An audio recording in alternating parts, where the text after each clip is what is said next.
When you're at your lowest point, you are, often without realizing it, positioning yourself to arrive at your highest point. Potential energy accumulating to propel you through an atmosphere of new beginnings. See, I believe our adversity is life asking that we submerge and dive deep. Sometimes very deep, just to remember how badly we need that oxygen above. So that when we again come up for air, and we will, we notice the warmth of the sun on our face and the calming sound of the waves crashing on the beach. You don't make the most of what's around you until you recognize that what's around you is the opportunity. And so life reminds us. A taxing reminder, right? It rarely gives without first taking away. It rarely opens new doors without closing old ones. And that, to put it simply, can hurt. They don't teach you in school that growth is painful. But as it turns out, a life without growth isn't much of a life at all. And so we must dive deep. We're given no other choice. Without night, there is no day. Without suffering, there is no beauty. Without those depths below, there is no surface above. Our submergence is our transformation. The cocoon that separates who we were from who we will be. But unlike the butterfly, it doesn't just evolve once. Our journey requires that we are continuously growing a new pair of wings. Life is chaos. Life is unpredictable. Life is hard, but you were built to not only endure in its arena, you were put here to excel. To learn the rules and then expand upon the rules. Sometimes break the rules. You were put here to take the difficulty and provide meaning to it. Piece by piece, as if it were the construction of a rocket to the moon. Little pieces of at one point frustration and confusion and chaos combined, reused, and transformed into exactly what you need them to be. Emergent properties. You just have to be willing to see beyond the now and assemble. To come up for air and soak in all that awaits at the surface like you've never done before.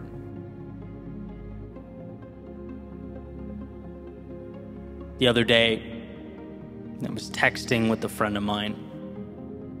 Out of nowhere, she goes, "What's wrong?" And I'm thinking, nothing, right? I haven't said anything. What do you mean? She's adamant, right? She goes, "Something feels off." And I thought about it and realized, yeah, she's pointing out something I've known for a little bit here. Something is off. I'm hiding from myself. I feel a little burnt out, a little tired. Certain areas of my life had become unevenly distributed. In fact, I was flirting with that thing I've always feared doing most. Simply going through the motions. That scared me. I don't want this, right? I've come too far to feel like this. I'm better than this. How do I fix it? How do I solve it now? Figure it out now. But eventually came to realize the now part just might be the whole problem. Fix the now, like it's a headache and me shaking my fist at the sky will be ibuprofen. No, battling imperfection is a fool's errand.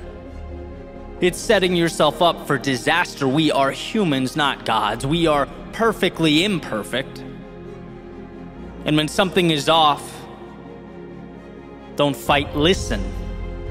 Don't retract, expand. Here is the opportunity. I'm under the surface, diving down into the depths of my own soul. Hear what it has to say, so that when I come up for air, and I will, the sun will warm my face like it never has. The crashing waves will offer a symphony to my ears that I've never heard. And I'll see that the world I'm taking in is more a reflection of me than of it. As that saying goes, you don't see the world as it is. You see the world as you are. And how lucky to have taken a step back, a trip below the surface, to realize again that I am the painter, not the critic. My world had become black and white, not because we live in a black and white world, but because sometimes we forget to put the color in. Sometimes we don't give ourselves permission to expand beyond the parameters we've created for ourselves. So with the breath and the oxygen will come a new appreciation, a liberating gratitude. There's nothing so sweet as remembering that both the castles in the air and the chains at our feet are imaginary. And hey, you get to choose which one to believe in. See, what time has taught me is that there is strength in our vulnerability, in the times we fall or lose ourselves. And I know the inclination is to panic, perhaps assess too quickly, to not hear but talk, to not listen but attempt to solve, which leads to the application of band-aids on bullet wounds. When we are low, when we are lost, it's our chance to better understand ourselves. It's the metaphorical equipment room where we stock up prior to our next ascent. And if I could emphasize one thing, it would be that our perceived understanding of life, it oscillates. Sometimes we feel like we get it. We do. And sometimes we feel like we're sprinting with our eyes closed. It's a riddle we will never fully come to solve. But I do know one thing. We can't change the unpredictability of the world, but by observing, by listening, by getting back up, we can change ourselves. By recognizing our strength, we can utilize the downtimes, as they are the education we've been longing for. Remember, the world does not and will not ask perfection of you, so don't ask perfection of it. You were built to endure, to overcome, and to recreate yourself. Losing your wings will never be the problem. It's forgetting that they must be regrown.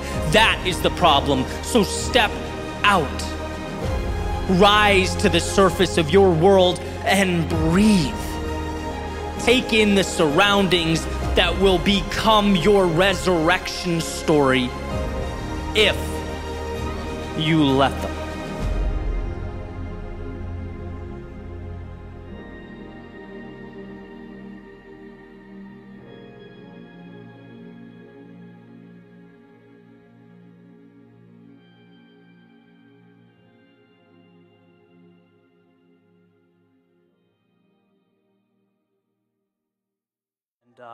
It's been an important thing. I wrote a piece a couple of years ago called the Evolution of Insanity. I have it backwards there. And the idea is, there's this girl, right? And so she has this idea. And it's out there. It's a little weird. And everyone says, you know, it's weird. And so she believes in it so much that she cuts off everything in her life and she just hones in on that one thing. And people say, you're crazy. And she works nights and nights and nights, and people are like, you're insane. Cuts off everything else It is her world. People said, you've lost it. And then something happens, right? Months, years down the road, she succeeds. And she succeeds like no one has ever succeeded. And then you have those very same people asking, how'd you do that? I want to do that. Right? We want to be like, can you show us? Right? Ultimately, then it's, hey, look at her, successful at the top of the mountain. Must be great. She's lucky. And she says, lucky? No, you don't know what I've given to get here. That way of thinking is insane. And I like to think of that as like a 180 with regard to, that progression. Everything new, everything of significance starts out weird, abnormal, crazy. Henry Ford says, look, if I asked the world what they wanted, they would have said faster horses. The idea of automobiles being not just a luxury item, not just something for the rich, that was out there. But he believed in it, he went with it.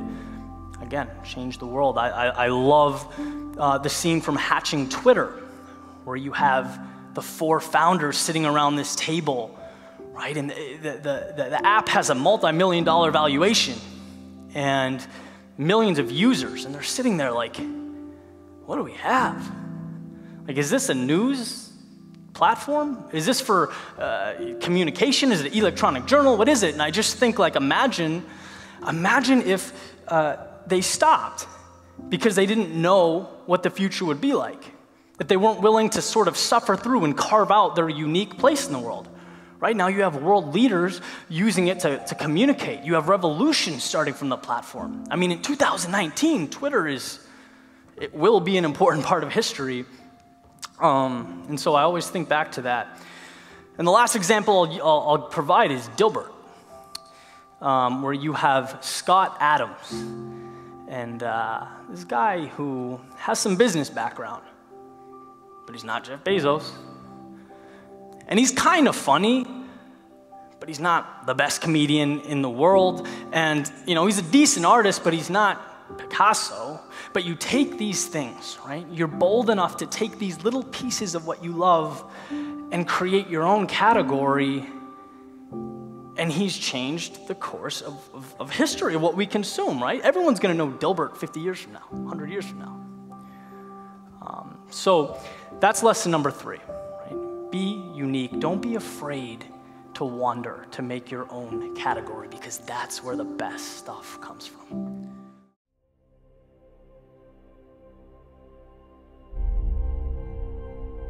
Nothing in life will ever be bigger or smaller than your thoughts about it. You are your perception of the world as it unfolds before you.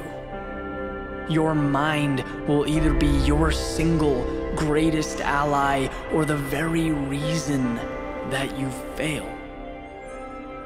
This is a battle between you and yourself. And I want to make something clear. No one, nothing will ever dictate your success except you. Those who judge or criticize, they're not a reason to change your approach or backpedal. They are a benchmark. They are a sign to carry on. See, you'll never achieve until you can depersonalize criticism, until you understand that negativity, that the opinions of others are not a reflection of you or your work. They are simply part of a beautiful process.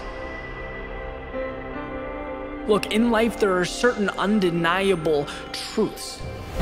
I can promise you that tomorrow the sun will rise. I can promise you that 2 and 2 will give you 4, and I can promise you that anything worthwhile in life will have its doubters, its haters, and its cynics.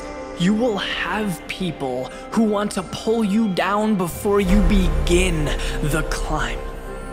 But they are not the problem nor the tragedy. Their existence is guaranteed. Oh, they'll be there. The tragedy is letting them misdirect your journey giving them control of a battle that is not theirs to take.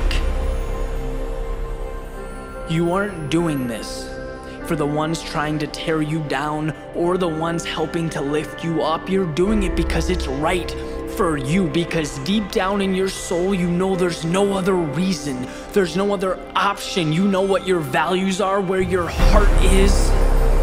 When they say no, smile. When they talk, carry on. If you have not made the world around you uneasy or uncomfortable, if you've generated no reaction, you have not moved. So don't run from the dissenting voices. Let them be. Their words highlight their own shortcomings, not yours.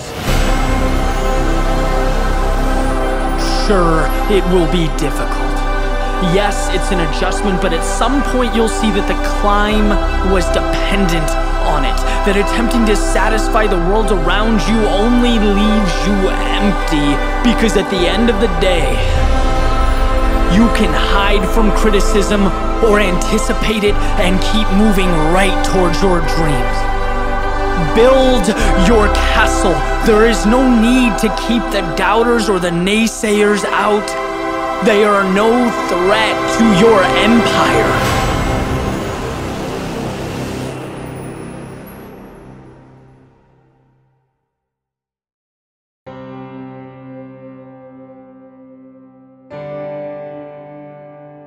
One of life's challenges is that its greatest gifts are often disguised. They rattle the current moment, shake up our perceptions, redirect the path we were so confidently marching down. By the way, they never tell us, hey, this is for your own good, right? You'll come out stronger. You'll be better prepared to take life head on. If we didn't provide you with this shakeup, you'd ultimately live your life as a fraction of what you're capable of. No, that message is omitted in the moment. We're left to think that our world is ending. And I've always believed that the most challenging part of our downtimes, right? When we go through that suffering, the struggle, when we go through hell, it's not the situation itself, it's our thinking that this is forever. Our inability to see past the darkness and remember that all of this is temporary. It's a process. A series of ups and downs, peaks and valleys, and guess what?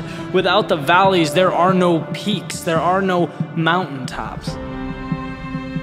Sometimes that's hard to grasp. Right? How can pain and suffering be the seeds to our joy? How can exposure to uncertainty become the confidence that things will work out?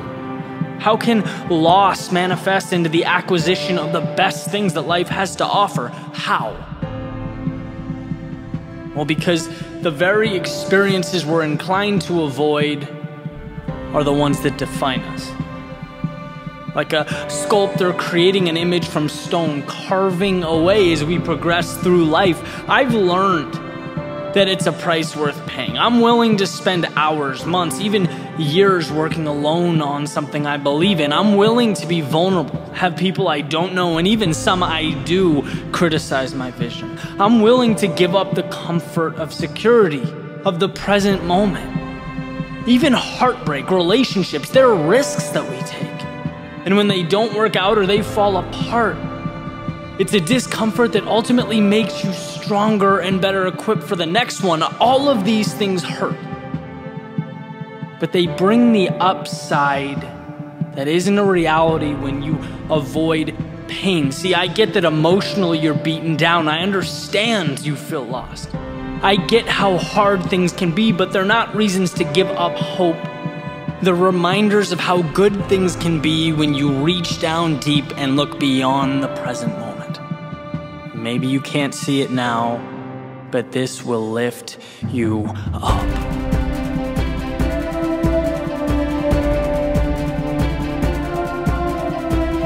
Our thoughts about the situation during these times, they are always worse than the situation itself, right? Find solace in that. in the fact that there's always a solution, that nothing is forever, that you will come out of this thing better than before you walked into it. Life is a game of mental chess, maneuvering around the forevers, the can'ts, the failures. They don't mean anything until you decide to grant them power over you. What if I went as far as to say the greatest gift you've ever been given is that you're standing, breathing, taking in this very moment with infinite possibility ahead of you. And whether you choose to see it or not, it's there. It's waiting. Why not lift your head up even slightly and take in what lies beyond the immediate? It'll never cease to amaze me how nothing has done more in my life in pushing me forward than the very things I once called setbacks. What you've lost, it will propel you. What's gone is reacquirable. What you seek is waiting. What feels hopeless has solutions. What seems too big to conquer can be broken down into pieces. We have choices here. Do we focus on what we don't have and the missteps, or bask in the endless opportunity waiting outside the front door? Both exist. Both grapple for our attention. It's up to you to adjust your sails, to dance with hope when you might have been overcome with despair. My friends, life is good, and all that it requires is you to agree to accept it. To not run from what hurts or live a life that's risk-averse, but to step out, experience it fully, and know that you can and will adjust to whatever comes your way, because every day you are stronger, smarter, and better equipped to rise beyond yesterday's fictitious limits. If air is making its way into your lungs, if your heart is pumping blood through your veins, if your eyes are taking in the beauty around you, you have every reason to hope. Because what waits ahead is far greater than anything you've left behind.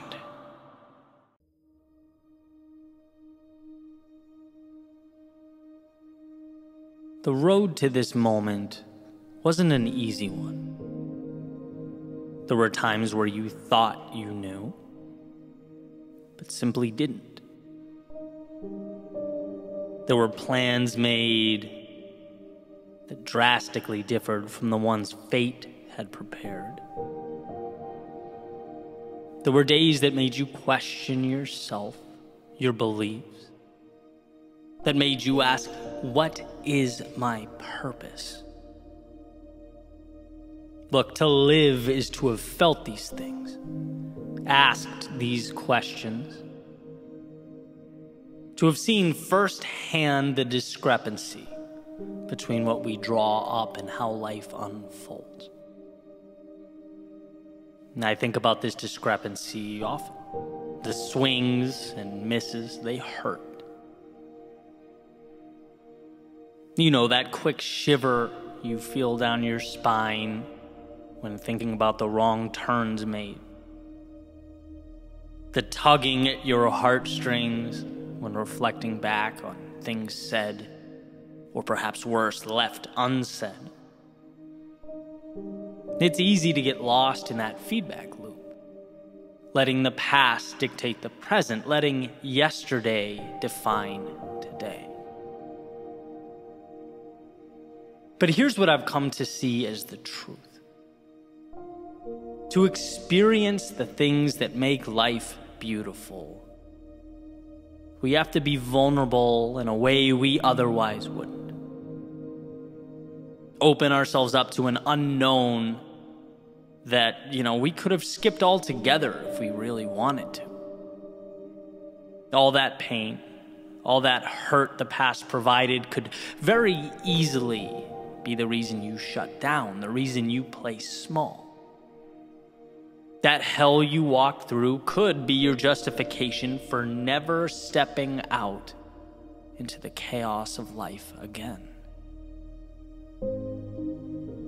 That would, at first glance, appear to make sense. Seem ideal, even.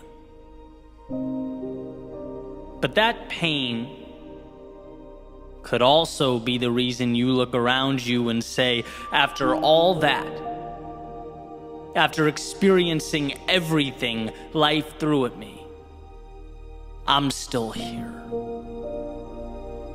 And as I stand here now, I'm looking out at an array of possibility that is infinite.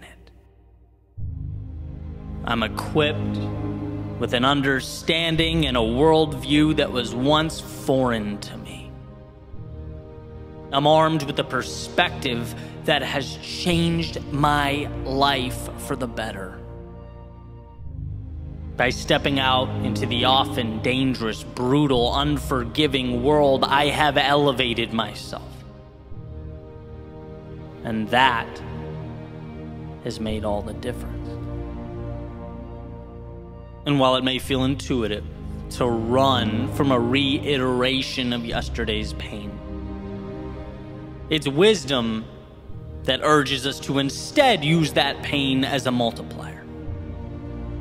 The key to something more, something miraculous. Not to cower because we once endured it, but to stand tall because we overcame it. And that's what we often miss. We can think back to the adversity, sure, but we're often unable to see how that adversity shaped us. Our own strength, it's never going to scream out at us. It's never going to let us know it's there. We have to take the time to acknowledge its presence. We have to peer over our shoulders to see how far we've traveled. We'll always have obstacles before us. But if we don't stop and assess, we won't see that the obstacles have gotten bigger. Not because life's gotten harder, but because our own evolution has permitted us to step into bigger arenas. It has equipped us to take on larger adversaries. A simple willingness to be vulnerable has become the flame that lit up your soul. So the question is, will you step out? Will you see that vulnerability not as a crack in the foundation or a chink in the armor, but as strength? To love, it requires accepting a susceptibility to being hurt. To play the game requires an acceptance that you just might come up short. To bet on yourself means understanding that you might fall right on your face. To want more than you have now means acknowledging that you might be humbled along the way. This is what it means to live. Giving a piece of yourself in order to acquire that which means the most. The torturous, often counterintuitive willingness to step out into the darkness of night when your heart races and your mind moves 1,000,000 miles a minute. That's vulnerable. That is power. And it's an investment in a tomorrow that otherwise would not have been available to you.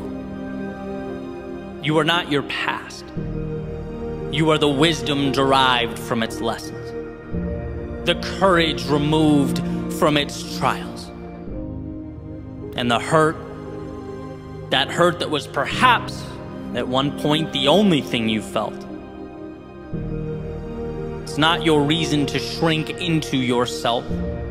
It's your reason to step back out, to say to the universe, I have the strength to again dance with the unknown, to risk the short-term discomforts that life often hands out like candy in exchange for the chance years from now to look at your reflection and say, I got back up.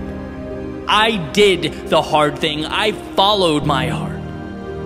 I wandered into that darkness to to obtain the wondrous reality that is for a time concealed. I did that. So love again. Grow again. Try again. Build again. Believe again. See again. Feel again. Step out into the world again. This is who you are. Underneath the fear and insecurity, underneath all those reasons to not go, there lives the beginning of the miracle that is life.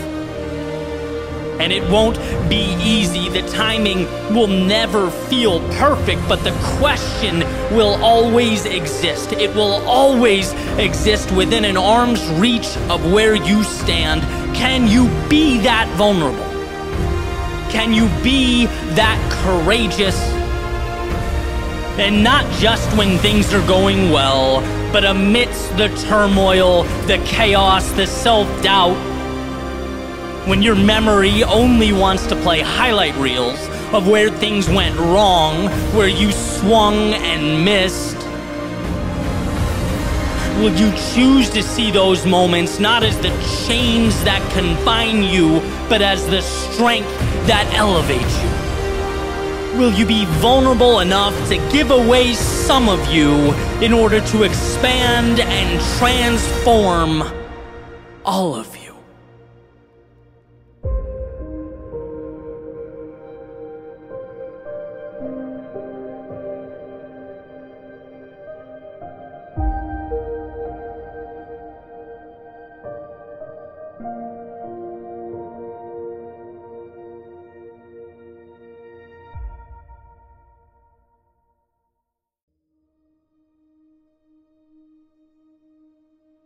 What exactly are you afraid of?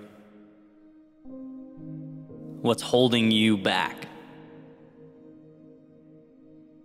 As the giant rock you inhabit spins through the universe, a speck in a galaxy of stars, it's easy to look out and see the vastness of the world around you and forget entirely about the strength that you possess. Forget entirely that the mind's capacity is as infinite as those same stars that surround you. I don't think it's that we definitively choose to sell ourselves short. I think we simply lose sight of the fact that we have a say in the matter to begin with.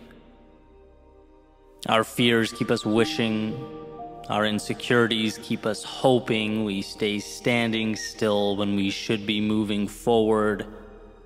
But truth be told, our pain comes from not doing, but wishing that we did. It's no coincidence that the more we fail, the more we realize life is a game that expands as we push. The power of making mistakes isn't the mistake itself, it's that when we get back up and brush ourselves off, our cognitive mapping of the world changes. We see that we can step out a little further. Our very definition of what's possible expands, and I believe that's what courage is. The willingness to step into that chaos of life, knowing that each time you find the strength to push forward, you are restructuring your reality. The resources are there, the tools are there, the opportunity is there. How crazy is the fact that we just need to convince ourselves that more is worth it? That the difficulty of short-term vulnerability isn't an enemy. It's the very ticket required for admission to the show. And so I ask again, what are you afraid of? Falling? Because you will rise, and you will rise stronger than you ever were. Is it criticism? Because one, people are so focused on their own endeavors that they look up way less than we think they do. And two, other than the small group you surround yourself with, why would you care? Is it pride? Because building things of significance requires starting on the ground floor, and there's no shame but honor in breaking down to build up. And when I look at my life in terms of chapters, right? Childhood, high school, college, 20s, 30s, the things that were my biggest concerns during each chapter are now laughable. And maybe, just maybe, if I saw that, I could have lived a little freer, been a little bolder. What if we were to get ahead of that learning curve? What if we understood that life is beautiful and flexible and exciting? And what if we understood that now? Instead of looking at this chapter 15 years down the road and chuckling to ourselves for not having the courage to have made the leap, taken the chance to have moved out into an unknown. We cannot physically see that which doesn't exist, which is why it's so important that we know we are the architects. That the fear pulsing through our veins is indicating that we are building, that we are choosing to step into a world that will give more if we find the courage to ask. So as this giant rock you inhabit spins through the universe, a speck in a galaxy of stars, perhaps each little light up there exists not to remind you how small you are, but to remind you that those same elements exist within you. To show you that the fire of a million suns sits in your soul, beats in your chest, waits for your signal now. So what are you afraid of?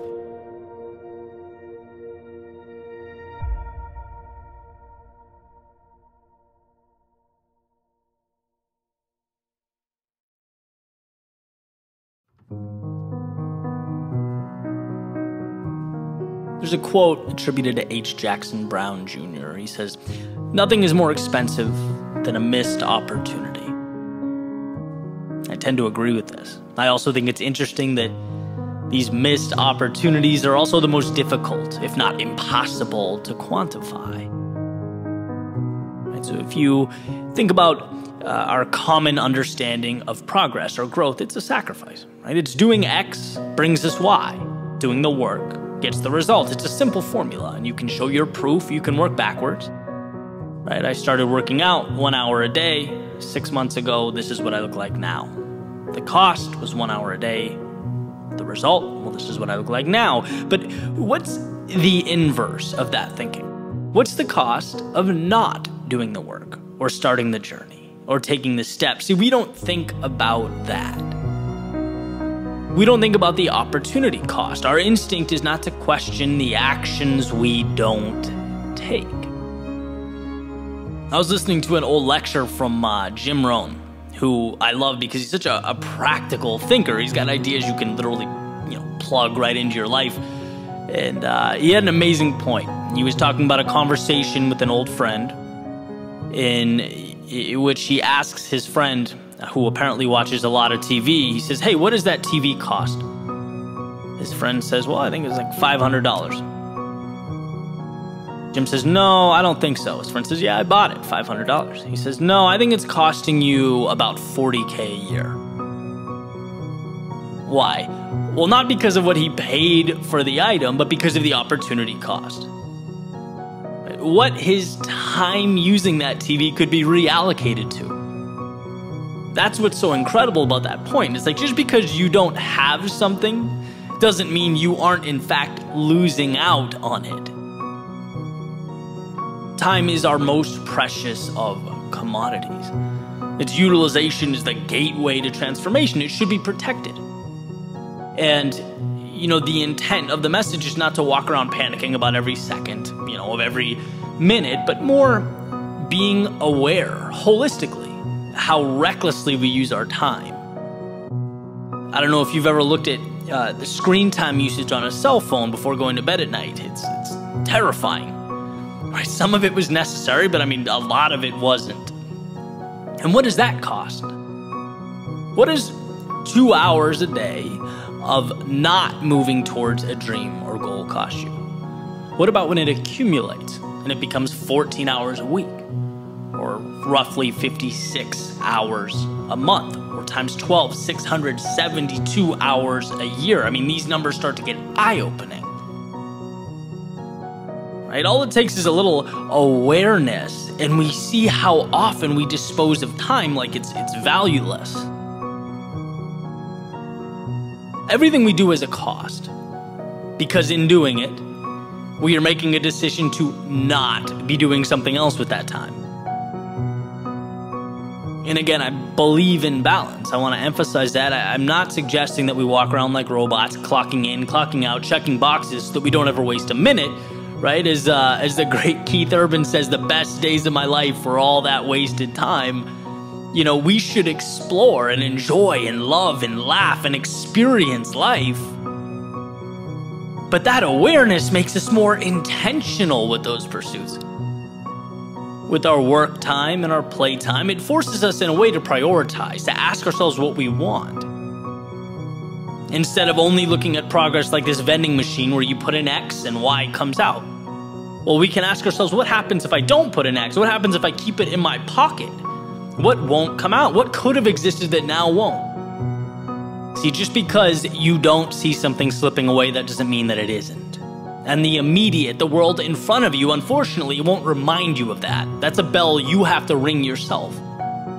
You have to peel back the what am I doing and unveil the what could I be doing? What could I be creating? What could reality look like? And maybe you think about it and you find that you're right where you want to be. And that's great. Maybe you realize you've accepted a tolerable existence at the expense of an ideal existence. In which case, I also have great news. You can change that, and you can change it now. We have to understand that you don't only have what's in front of you, you also possess a reality unseen and undiscovered. So don't let the former cover up or diminish the latter. Don't lose the possibility of tomorrow with the distractions of today. Don't forget the cost of inaction with regard to those things that truly matter.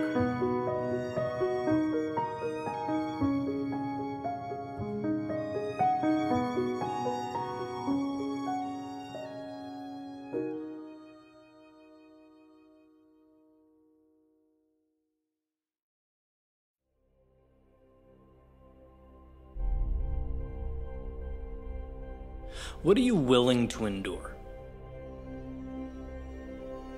Because to become something more is not to react to the world, but to create a new one, yours. As my dad explained to me when I was in grade school, it's taking initiative, right? Seeing what isn't there, what's needed, and then making it happen. And while the setting certainly changed, the situation is no longer about helping around the house so I could go to the concert with my friends. Right now, as we get older, our world seems to get bigger along with us. The stakes are higher. Now it's everything I see when I open the blinds and I look out that window. It's all there. And we can have as little or as much of that as we want. But what we receive will always be directly proportional to what we're willing to endure, to how long we push forward before results arrive, how long we can carry on with the sole company of our beliefs. It's about Bezos packaging and delivering his own books from a garage. Right, knowing it's not about today, it's about tomorrow if he can just hang on, if he can just endure. It's Tony Robbins with $20 in his bank account, knowing that has no reflection on him or what he's capable of if he can just hang on, just keep pushing. It's not that they had the ability to bring their dreams to life. A lot of people do. They had more. They had patience.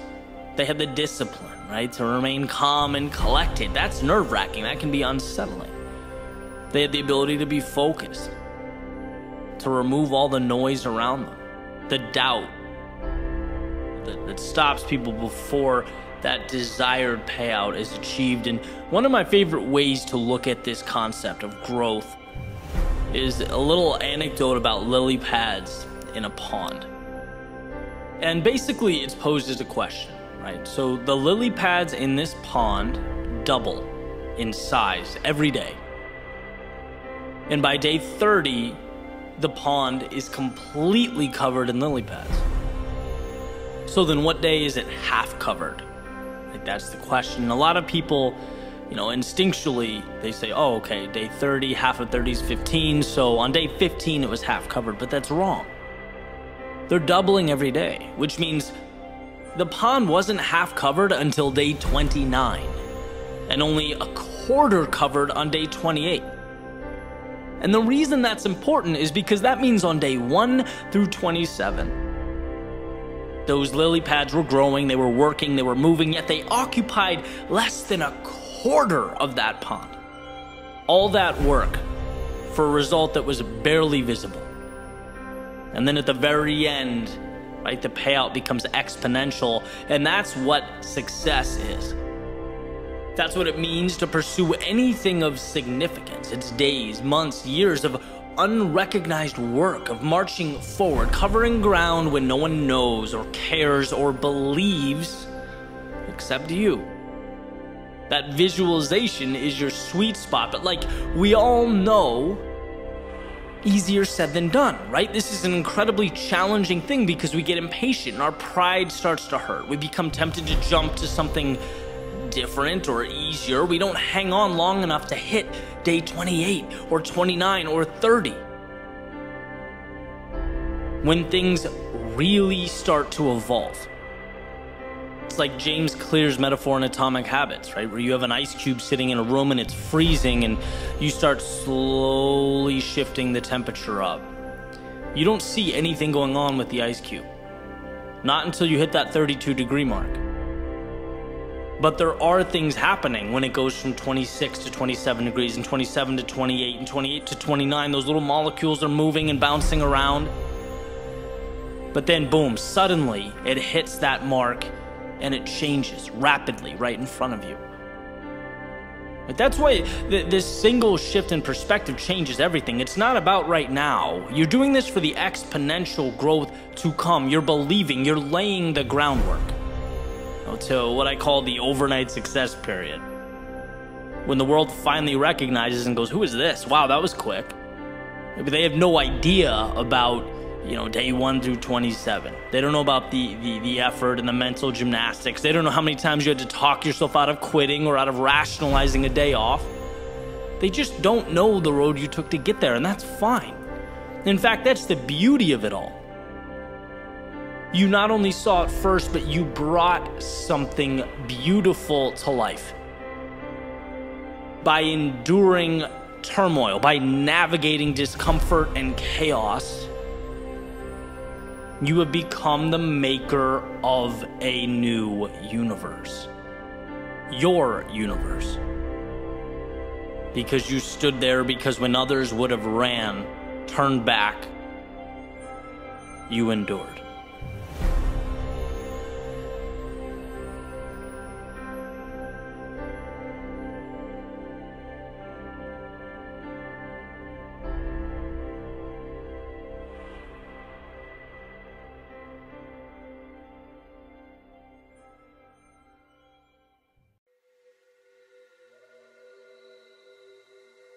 Every single dream, vision, or idea in your life starts with a simple understanding that it's obtainable, that you can make it real. That's the beginning of everything. Self-belief is the gatekeeper that stands between current and future. See, if you think of reality as these city walls you're living in, it's not crazy to think that there are going to be people that only know that existence within the walls, right? That's what they see. That's what most believe. It's how they live.